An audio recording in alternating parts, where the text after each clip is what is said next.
Bab 2473 Bala Bantuan 1. Suara gemuruh yang dalam terdengar dari arah timur yang jauh. Deru itu disertai dengan angin dingin. Langit tiba-tiba gelap, dan bayangan besar menyapu kota hancur itu. Zukue mendongak, dan melihat sebuah gunung es terbalik terbang dari langit di tengah bayangan itu.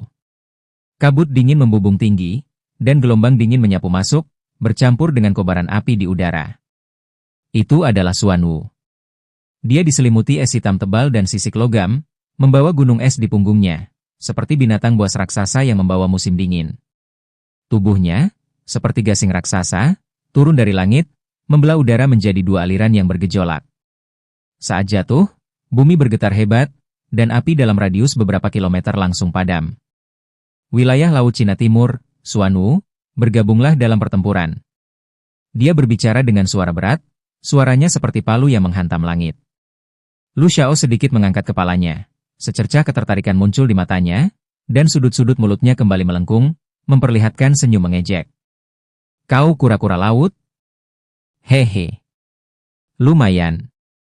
Dengan jentikan jarinya, api itu kembali berkobar, menyatu menjadi naga raksasa yang terbuat dari lava, melingkar dan meraung. Sempurna, ini favoritku, makanan laut panggang. Naga api meraung dan melesat ke langit, menabrak Xuanwu. Xuanwu mengangkat tangannya yang raksasa, dan gunung es di belakangnya tiba-tiba hancur berkeping-keping, berubah menjadi tombak kristal es yang tidak terhitung jumlahnya, yang menghantam serangan itu secara langsung. Langit dan bumi bergemuruh, es dan api saling berjalin, membentuk badai apokaliptik yang sesungguhnya. Zukue dan Tu Yunlie berdiri di tengah reruntuhan, hanya mampu menatap ke atas menyaksikan bentrokan dua kekuatan yang mengerikan. Keduanya memiliki pikiran yang sama yang berkecamuk di benak mereka. Mungkin selain Zhang Yi, tidak ada seorang pun di kerajaan Huasu yang mampu menahan malapetaka ini. Badai api dan es masih mengamuk. Tubuh kura-kura kolosal yang telah menjadi wujud Xuanwu, berdiri di atas tanah yang hangus, setengahnya terbuat dari kristal es, dan setengahnya lagi dari baja. Dia melindungi Zukue dan Tu Yunlie yang hampir kelelahan. Kobaran api yang menjulang tinggi melesat masuk, menghantam gunung es di belakangnya dengan suara gemuruh seperti tsunami. Es itu langsung menguap, tetapi juga menghalangi panas yang sangat hebat dari serangan tersebut. Tu Yunlie, terengah-engah, menatap sosok besar di hadapannya, dan harapan kembali menyala di matanya. Bagus sekali. 3 lawan 1, sekarang keuntungan ada di tangan kita. Xuanwu tidak tertawa. Tetapi, suara beratnya bergema melalui saluran komunikasi seperti sebuah gunung. Jangan terlalu senang dulu. Zukue sedikit terkejut, dan Tu Yunlie tercengang. Xuanwu perlahan mengangkat kepalanya, mata birunya yang sedingin es memantulkan kobaran api di langit. Nada suaranya berat. Aku adalah manusia seperti binatang laut, dan seharusnya aku mampu menunggangi ombak, dan menghancurkan kapal-kapal di laut. Tapi di darat, terutama saat menghadapi api, kekuatanku telah berkurang setidaknya 30%. Dia berhenti sejenak, hawa dingin terasa dari napasnya. Dan makhluk itu tidak mengendalikan api biasa, dia mengendalikan magma. Saya telah mencoba menggunakan trik untuk menghadapinya dengan memindahkan gunung es, tetapi metode ini tidak selalu berhasil. Di aula komando kota Donghai, Li Guangxiao berdiri di depan layar cahaya, wajahnya muram. Dia menyebut nama Zhu Zheng langsung melalui saluran komunikasi, dengan marah menanyainya. Zhu Zheng, di mana pasukan bala bantuanmu? Jika ini berlarut-larut lebih lama lagi, beberapa orang ini tidak akan mampu bertahan. Jam berapa sekarang? Kalian masih menyembunyikan sesuatu. Cepat kirim pasukan supernatural kalian, terutama Nuba, ke medan perang. Li Guangxiao mengetahui kemampuan Xuanwu dengan sangat baik. Xuanwu, dengan indeks kemampuan 32.000 poin, kini sangat kuat di laut dalam.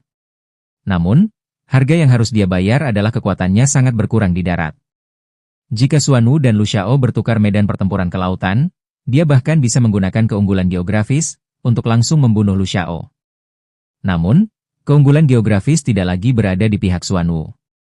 Dalam pertarungan antara individu-individu luar biasa, waktu, lokasi, dan faktor manusia sangatlah penting. Konsep waktu yang tepat dan lokasi yang menguntungkan mengacu pada apakah lingkungan tersebut kondusif untuk pengembangan kemampuan luar biasa. Sumber daya manusia mengacu pada kekuatan tempur dan kecerdasan. Sekarang setelah mereka mengambil inisiatif untuk menyerang, Ketiganya berada dalam posisi yang kurang menguntungkan, terutama dalam hal medan. Itulah mengapa Li Guangxiao sangat cemas, dan dengan marah mengecam Zhu Zheng karena tidak mengikuti aturan. Di layar komunikasi kota badai salju, Zhu Zheng tetap diam. Dia mengetuk-ngetuk jarinya perlahan di atas meja. Lan Xincheng bertanya dengan ragu-ragu. Haruskah kita mengirim Juyu untuk memberikan bala bantuan? Zhu Zheng memejamkan matanya dan berkata dengan suara berat. Tidak perlu. Dalam hatinya, dia tahu bahwa Juyu adalah kartu truf terpentingnya, dan dia tidak bisa mengungkapkannya di hadapan musuh yang tidak dikenal. Sekalipun pertempuran itu sangat berbahaya, dia tidak akan rela membiarkan anak kesayangannya itu berada dalam bahaya. Zhu Zheng berkata pelan. Musuh hanya menunjukkan sedikit orang. Itu adalah peradaban kuno yang kuat, mungkin lebih kuat dari Kekaisaran Wuluan. Mengirim Juyu ke sana tanpa mengklarifikasi situasi, dapat mengakibatkan kematiannya. Lan Xincheng menundukkan kepalanya tanpa berkata apa-apa lagi. Di medan perang, api berkobar, dan angin menderu seperti binatang buas. Lu Xiao berdiri di tengah lautan api. Sosoknya bagaikan seorang raja di bawah terik matahari. Bukankah gadis kecil bernama Juyu itu akan datang membantu? Zhu Kue mengerutkan kening, hatinya dipenuhi amarah yang luar biasa. Dia menatap Tu Yunlie, tidak mengatakan apapun, namun seolah-olah dia telah mengatakan semuanya. Otot-otot wajah Tu Yunlie sedikit berkedut, dia merasa sangat malu. Tetapi, dia tetap diam dan tidak mengatakan apapun. Mungkin, karena dia telah menjadi bawahan Zhu Zheng selama bertahun-tahun, dia lebih memahami karakter Zhu Zheng. Baiklah, 3 lawan 1, kita masih bisa melawan. Aku akan menyegel apinya. Xuan Wu, kau akan menjadi kekuatan utama. Sedangkan untuk Zhurong, kau harus menyesuaikan diri. Seorang manusia super dengan indeks kekuatan super 16.000 poin, hanya dapat memainkan peran terbatas saat ini. Tetapi, itu lebih baik daripada tidak sama sekali. Zhu Kue mengangkat tangannya, dan api biru menyala sekali lagi. Di matanya, dia melihat burung biru dari penjara es dengan sayap terbentang, berputar ke atas. Burung vermilion biru itu berteriak dan melayang ke langit, sayapnya semakin membesar. Kristal es tebal mengembun di udara, dan magma dalam radius beberapa kilometer langsung membeku, menjadi lapisan batuan hitam tebal. Burung merah melambung ke langit, dan setelah terbang ribuan meter ke udara, itu menukik dengan kecepatan luar biasa, meluncur ke arah lautan magma tempat Lu Xiao berada. Ledakan. Suara siulan yang tajam dan jernih, mengiringi serangan burung vermilion penjara es. Lu Xiao mengangkat kepalanya, menyilangkan kedua tangannya, tubuhnya tak bergerak. Tetapi, lautan magma di sekitarnya mendidih dengan api. Api berkobar yang melalapkan segalanya. Ledakan. Gelombang panas merah menyala melesat ke langit, seperti ular yang berkelok-kelok, dan bertabrakan dengan keras dengan burung merah penjara es. Dalam sekejap, langit terlukis dalam 2 warna, merah dan biru. Panas yang ekstrim, dan energi negatif yang melahap energi bertabrakan, yang sebenarnya merupakan konflik antara melahap dan dilahap. Benturan antara api dan es, membuat udara itu sendiri seolah meratap. Namun, bahkan dengan kemampuan Suzaku, dia tidak mampu menyerap kekuatan Lu Xiao sepenuhnya. Burung vermilion hancur berkeping-keping di udara, bentuknya yang hancur tampak tragis sekaligus indah. Tu Yunlie melompat dari sisi lapangan, ledakan vulkan membara menggelegar di dalam tubuhnya. Tinjunya menghantam seperti meteor, menghantam dada Lu Xiao dari jarak ribuan meter. Menghadapi serangan Tu Yunlie, Lu Xiao hanya mengangkat satu lengannya dengan acuh tak acuh, pola api yang menutupi lengannya bersinar seperti emas cair. Tinju itu menghantam dadanya. Tetapi, hanya menimbulkan gelombang api kecil yang tidak berarti. Bab 2474 Bala Bantuan 2. Melihat bahwa pria dengan indeks kekuatan super hanya 16.000 poin ini begitu arogan, hingga mengambil inisiatif untuk menyerangnya. Lu Xiao hanya tersenyum tipis, matanya penuh dengan penghinaan. Sungguh menantang maut. Sebuah cincin energi merah menyala tiba-tiba muncul dari tubuhnya, menyapu ke arah Tu Yunlie yang berada di depannya. Tubuh Tu Yunlie terkejut dan tertabrak, terlempar puluhan meter seperti meteor dengan tali yang putus, menabrak bangunan yang hancur. Hanya itu kekuatanmu? Lu Xiao mencibir, tatapannya tajam seperti pedang. Makhluk ini. Xuan Wu dan Zhu Kue juga agak terdiam. Mereka sudah mengatakan bahwa kekuatan Tu Yunlie terlalu lemah untuk ikut serta dalam pertempuran secara langsung, dan bahwa dia seharusnya hanya memberikan dukungan dari pinggir lapangan. Mungkin Tu Yunlie merasa bersalah, karena Zhu Zheng lambat dalam mengirim pasukan untuk membantu mereka, sehingga dia mengambil inisiatif untuk bertindak sendiri. Namun, dalam situasi seperti itu, keberanian buta saja tidak cukup untuk membawanya menuju kemenangan. Zhu Kuei menatap Lu Xiao, ekspresinya perlahan berubah dingin. Dia membuat cetakan tangan berbentuk berlian yang menyerupai kristal es, dengan ibu jari dan jari telunjuknya. Burung merah tua penjara es, yang sangat besar di belakangnya membentangkan sayapnya, dan aura yang sangat dingin tiba-tiba menyebar, membekukan magma di bawah kaki Lu Xiao. Burung merah penjara es, alam pemakaman dingin ekstrim. Cahaya biru menerangi langit dan tanah, dan gelombang beku menyebar keluar. Melihat hal itu, Xuan Wu meraung, dan menyemburkan seberkas cahaya biru. Meriam cahaya mistik. Sinar cahaya itu seperti gunung yang runtuh, menghancurkan badai api dalam sekejap. Tubuh Lu Xiao diliputi gelombang kejut, dan kobaran api terkompresi menjadi kunang-kunang halus. Sebuah kesempatan besar. Segera setelah itu, Xuan Wu memutar tubuhnya, cangkang raksasanya berdengung. Top Giro, hancurkan. Seluruh tubuhnya berubah menjadi bayangan raksasa yang berputar, menimbulkan pusaran angin saat menghantam wilayah api tempat Lu Xiao berada. Tubuh Xuan Wu kini memiliki panjang lebih dari 1000 meter, dan bagian dalamnya telah mengalami modifikasi semi-mekanis. Dia memiliki reaktor nuklir tercanggih di wilayah Laut Cina Timur, dan bahkan otot serta tulangnya telah dilengkapi dengan versi metal sebelumnya. Zhang Yi merahasiakan beberapa rahasia intinya. Namun hal ini tidak bisa disalahkan pada Zhang Yi. Tanpa lukeran, tidak ada orang lain yang bisa meniru Yi metal terbaru. Meskipun begitu, fisik Xuan Wu sudah berada di tingkat kedua di dunia manusia. Hanya kalah dari tim Zhang Yi, yang semua anggotanya memiliki baju zirah Dewa Iblis. Tubuh yang sangat kokoh dan sebesar gunung ini berputar, dan menghantam Lu Xiao dengan dagingnya yang telanjang. Kekuatannya seperti gunung raksasa yang runtuh. Ledakan. Gasing raksasa Tobo jatuh ke lautan lava, dan gelombang lava merah menyala yang mengerikan menyembur ke segala arah, memercikan lava panas kemana-mana. Seluruh kota Kurama terguncang. Zhu Kuei dan Tu Yunlie menatap dengan intens ke tengah. Apakah sudah berakhir? Tanya Tu Yunlie. Tepat ketika napas mereka kembali normal, sebuah tangan tiba-tiba muncul dari lautan api. Itu adalah lengan yang diselimuti kobaran api, kuku-kuku jarinya seperti besi cor, disertai dengan suara tetesan lava. Lu Xiao berjalan keluar perlahan. Tubuhnya terlempar jauh, dan retakan terang di tubuhnya jelas menunjukkan bahwa dia juga terluka. Namun, setelah terluka, auranya menjadi semakin menakutkan. Kobaran api di tubuhnya bersinar lebih terang, mengubah awan di langit menjadi merah darah. Lumayan, ini cukup menarik. Dia menjilat bibirnya, ada sedikit rasa senang dalam nada suaranya. Tetapi, niat membunuh di matanya sangat mengerikan. Kalian para penghuni permukaan, memang cukup terampil untuk melukai saya. Hari ini saya akan menganugerahkan kepada kalian gelar 3 anjing darat. Tapi sekarang, sepertinya aku perlu lebih serius. Sesaat kemudian, dia menggenggam kedua tangannya, dan pola api di dadanya tiba-tiba menyala terang. Kobaran api di langit seolah terserap ke dalam tubuhnya, menyebabkan suhu tubuhnya naik ke tingkat yang tak tertahankan dalam sekejap. Api biru burung vermilion berkobar hebat karena suhu yang tinggi, dan es di belakang kura-kura hitam mulai mencair perlahan. Respons energi yang sangat kuat tersebut ditransmisikan ke pusat komando secara waktu nyata melalui sensor.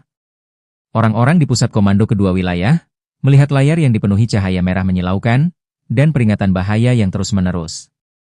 Li Guangxiao meraung dari mimbar komando. Kura-kura hitam, burung merah.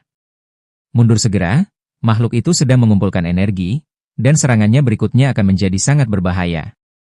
Bersamaan dengan itu, dia membanting tinjunya ke meja, dan meraung ke arah Zhu Zheng. Sialan, Zhu Zheng, kenapa kau tidak mengirim siapapun untuk membantu? Apa yang kau tunggu? Jika sesuatu terjadi di wilayah Laut Cina Timur, kota badai saljumu juga akan hancur. Tatapan Xuan Wu menajam, tetapi dia tidak mundur. Kita tidak bisa mundur. Dia meraung dengan suara rendah, suaranya mengandung tekad seekor binatang purba. Jika kita mundur satu langkah pun, bukan hanya kota Anma yang akan hilang, tetapi sebagian besar wilayah Laut Timur mungkin akan lenyap. Dia tidak bodoh. Jika bahkan dia, petarung terkuat di wilayah Laut Cina Timur, dan manusia super setingkat uskup putih, tidak dapat mengalahkan lawan mereka, mereka tidak punya pilihan selain meninggalkan semua wilayah di luar kota Laut Cina Timur. Mundur ke laut lepas menunjukkan bahwa mereka tidak takut pada musuh. Namun, tanah suci yang telah mereka bangun dengan susah payah selama 5 tahun terakhir di tengah kekacauan yang melindungi puluhan juta orang di wilayah tersebut, akan segera berubah menjadi debu. Suanu tidak rela menanggung harga yang harus dibayar dengan mengorbankan nyawa jutaan warga sipil. Dia ingin melawan. Dia menopang dirinya di tanah dengan telapak tangannya yang besar, tubuhnya melengkung dengan keras, dan reaktor tenaga nuklir di dalam tubuhnya aktif, menyebabkan lapisan es itu mengembun kembali, menjadi lapisan kristal dingin yang tebal. Lalu, dia berdiri di garis depan, siap bertarung melawan Lu Xiao sampai mati. Api dan es kembali berbenturan, dan dunia kehilangan warnanya. Di kejauhan, di atas bangunan yang telah ditelan lava dan berubah menjadi menara, dua sosok sedang mengamati dengan tenang.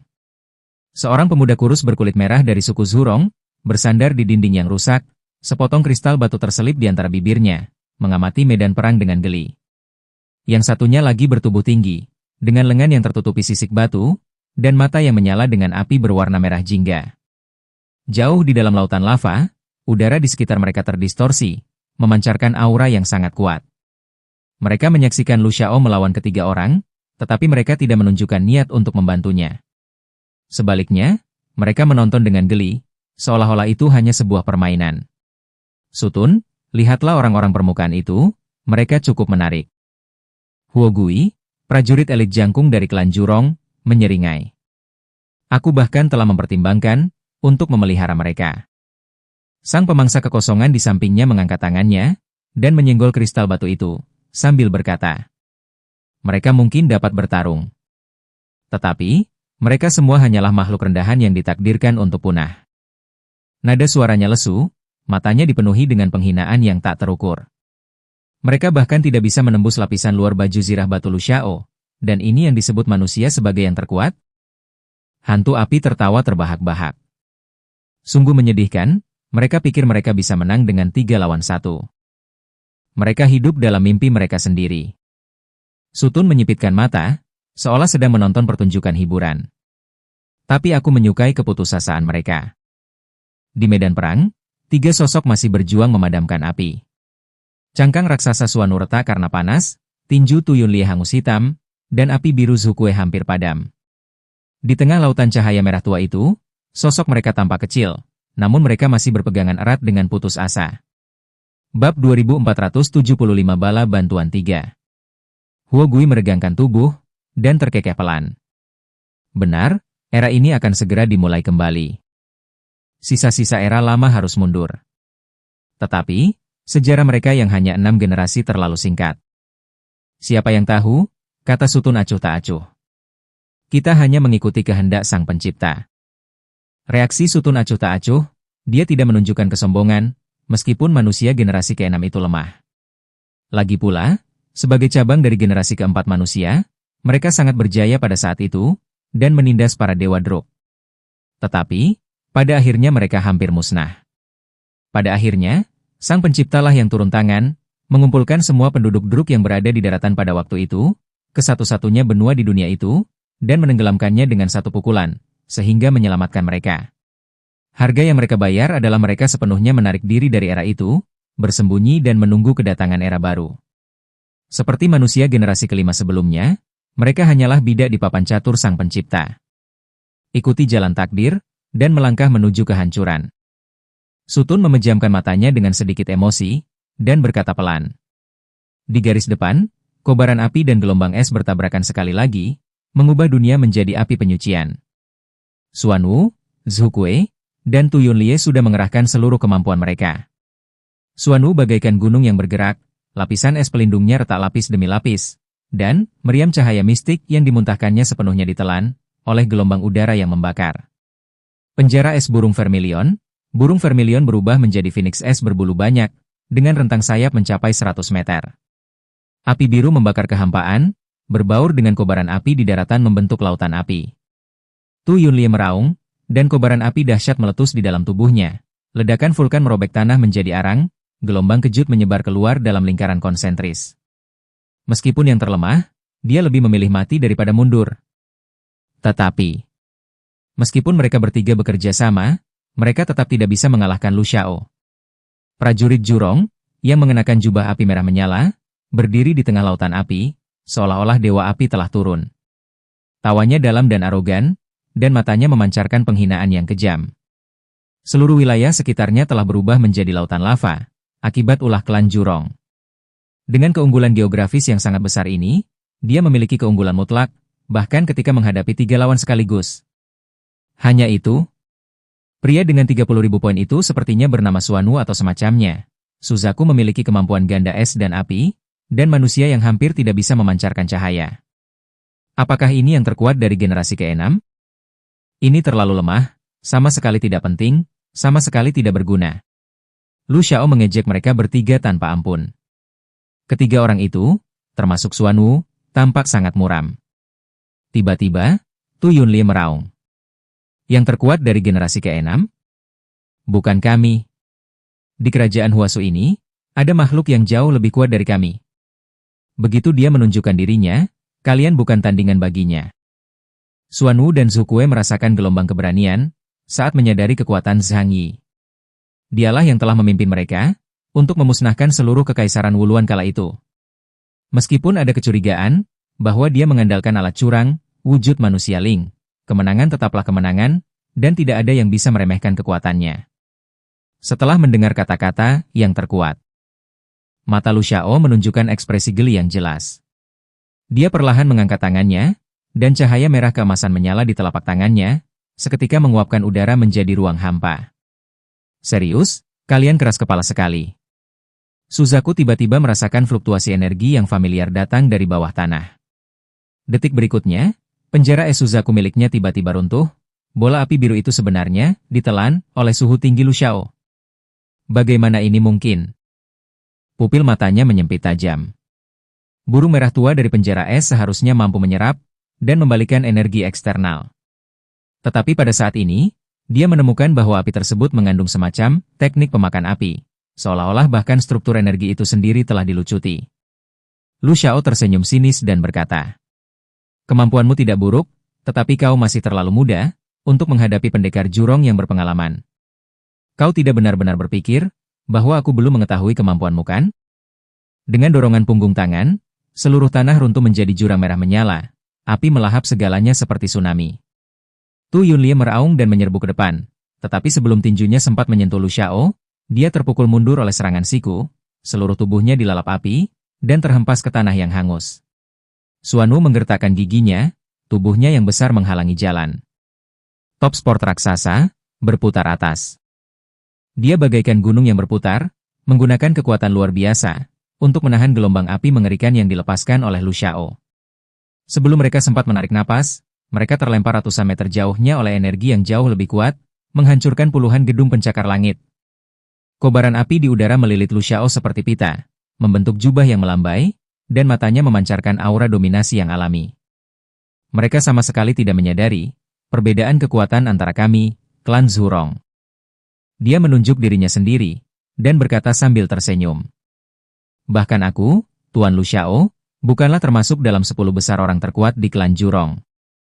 Setelah mendengar hal ini, semua orang, termasuk mereka yang berada di 2 pusat komando, menunjukkan ekspresi terkejut dan hampir putus asa.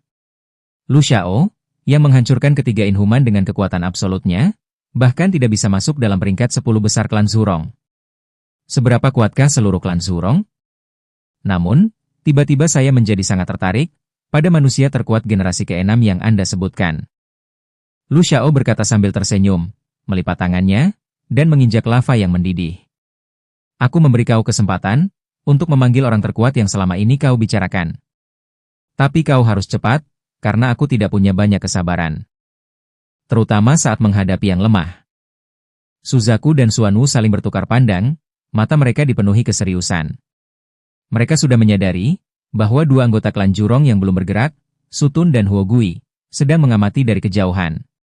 Mereka berdiri di atas reruntuhan menara tinggi, tampak santai, seolah sedang menonton pertunjukan hiburan. Dalam pertempuran ini, ketiganya kemungkinan besar akan menghadapi nasib yang suram. Sekalipun Juyu datang untuk mendukung mereka saat ini, akan sulit untuk membalikan keadaan pertempuran. Jika mereka ingin menang, jika mereka ingin bertahan hidup, hanya ada satu kemungkinan. Zhang Yi, datanglah dan selamatkan mereka. Haruskah kita meminta bantuan Zhang Yi? Sedikit kelembutan muncul di wajah dingin Zhu Kuei. Dia tahu kepribadian Zhang Yi, dia akan menjauhi hal-hal yang tidak menyangkut dirinya. Dunia saat ini telah menghadapi krisis yang melibatkan para ras kuno, dan Zhang Yi mungkin akan memilih untuk membela kota Tianhai, dan mengabaikan dukungan untuk pihak lain. Xuan Wu berkata dengan suara berat. Apakah menurutmu Zhang Yi bisa mengalahkan ketiga orang ini, hanya karena dia datang ke sini? Dia menatap iblis api dan pemakan kekosongan di kejauhan. Kedua anggota klan Jurong yang kuat itu, terasa lebih kuat bagiku daripada orang di depanku ini. Mereka memperlakukan kita seperti serangga untuk dimainkan. Memanggil Zhang Yi mungkin akan membahayakannya. Xuan Wu menarik napas dalam-dalam. Bahkan, jika kita mati dalam pertempuran, setidaknya kita harus meninggalkan warisan bagi kerajaan Huasu. Biarkan Zhang Yi memimpin yang lain untuk melarikan diri.